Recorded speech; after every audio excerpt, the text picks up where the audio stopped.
Okay guys, so here's how they turned out after the cleaning.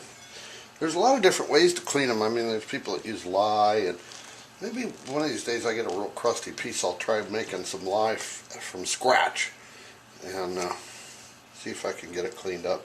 Here's that little gingerbread man mold. Came out pretty nice and clean. And here is the this is a Birmingham stove and radiator. And these are pretty common, you guys, if you start to get into this. And I don't know a whole lot about the history of cast iron. Just what I've learned on Facebook from a group over there called Cast Iron Cooking. And I'll post this video over there, and there'll be people who tell you exactly when they were made and stuff as soon as I post it. But this is a number 8 Birmingham stove and radiator. I know that much. And they were pretty common, and you can pick them up pretty cheap. And it's in real good shape. Here I'll show you. This is the same one. I use this one almost every day. It's a Birmingham. By the way, for the folks on Facebook, this one does not say Made in USA, so this one's older probably than this one. And this one's got a pretty flat, smooth bottom, but this old one's actually in better shape, so this one's going to get relegated to, probably after these get fixed up, this one's going to get relegated to occasional use.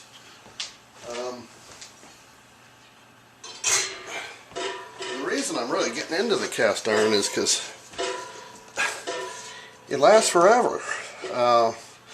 I don't know, like I say, they're going to tell us over on Facebook when this was made, and I'll come back to YouTube and put it in the more info box when I find out, but I'm guessing 1950s, so it's a 60 or 70 year old pan. You can't hardly kill it. There's only a couple things you can do, and I'll get into those in a minute, that I've ever heard of. Here's that Griswold.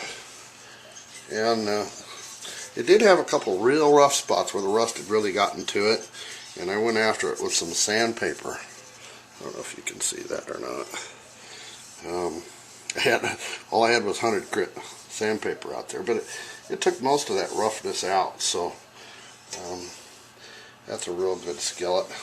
And there's actually, like, this is at Wagner. Says 10581, you guys, on Facebook. It's a number 8. See if we can.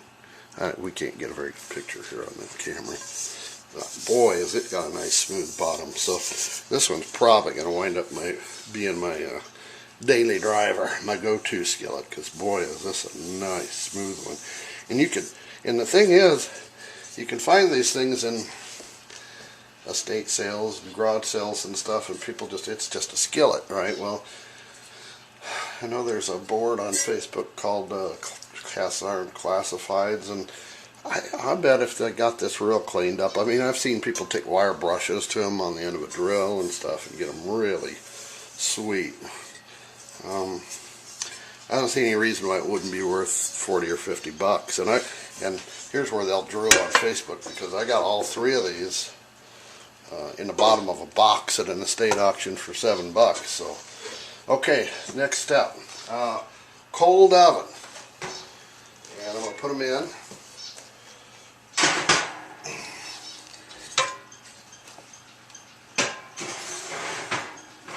See if I can fit everything. Got this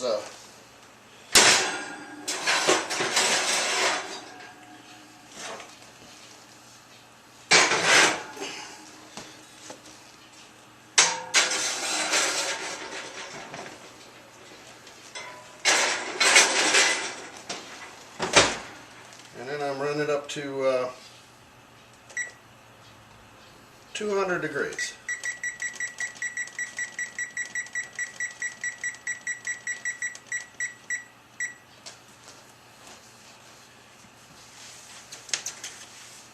And I'll let that come up to temp slowly and let them sit in there for half an hour. And then we'll show you the next step after that. This is kind of a process. But there's only two things you can kill cast iron with as far as I know of. And they'll go from stovetop, electric stoves, to gas stoves, into the campfire, on a gas griddle, on a barbecue. Take them off the stove, throw them in the oven. That's one of the great things about cast iron. And you can't hurt it doing that. But the one thing you don't want to do, and this is a Birmingham stove and radiator number 10 that I still use all the time. The one thing you don't want to do is raise or lower the temperature too fast. I mean, you could drop one because they are cast material and brittle enough you can break it, but there's a little warp on this one. Somebody overheated it really fast, and once it does that, you can't get it back out. And it's still serviceable, and I use it. But that's why when I do the self-cleaning oven thing, I just leave them in the oven, shut it off, and when it's done, and let them sit overnight and cool down on their own. Put them in a cold oven, let them heat up slowly, etc., etc. So after about a half hour, I'll come back and we'll start seasoning them. Alrighty, you guys, well, it's been about a half hour, and we're going to pull these out here. And okay, so I know they're hot, and I bring them out one at a time from the oven because I've left the oven on at 200. And we're just going to take some shortening here. You can use any kind of oil that has a high smoke temperature. There's places you can look that up on the internet. And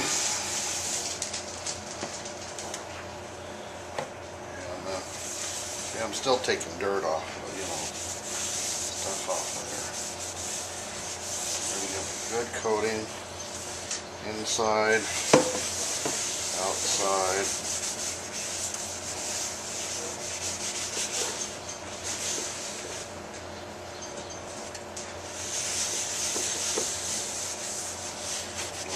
Handle.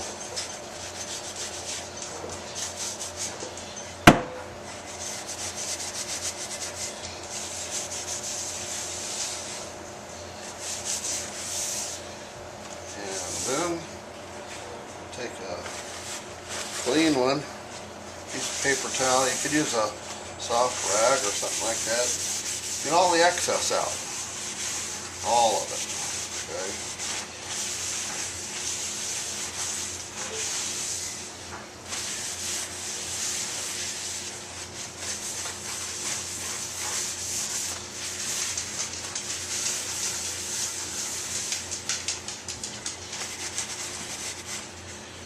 And get my next piece out. I think we'll do this lodge next.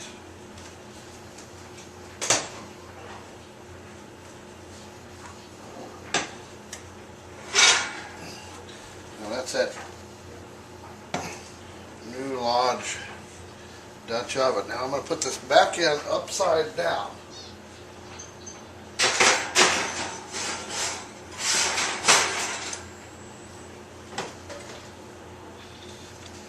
This one down and go on to the next and do them all.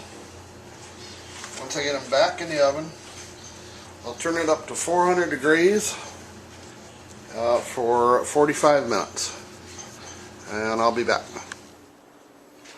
Okay, you guys, so here they are after they're all done.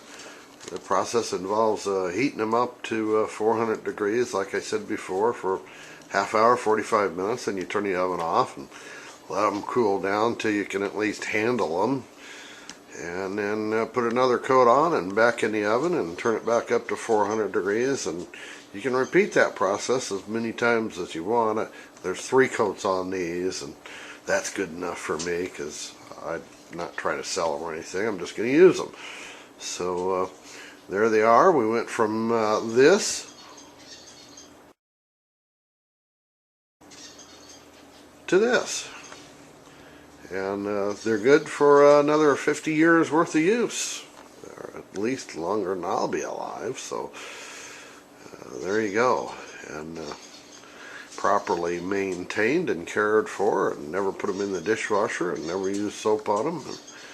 And they'll have a baked into their pores hard surface non-stick coating. It works really well, and they'll cook a lot of meals for us. Anyhow, we'll see you next time, and we'll get through this.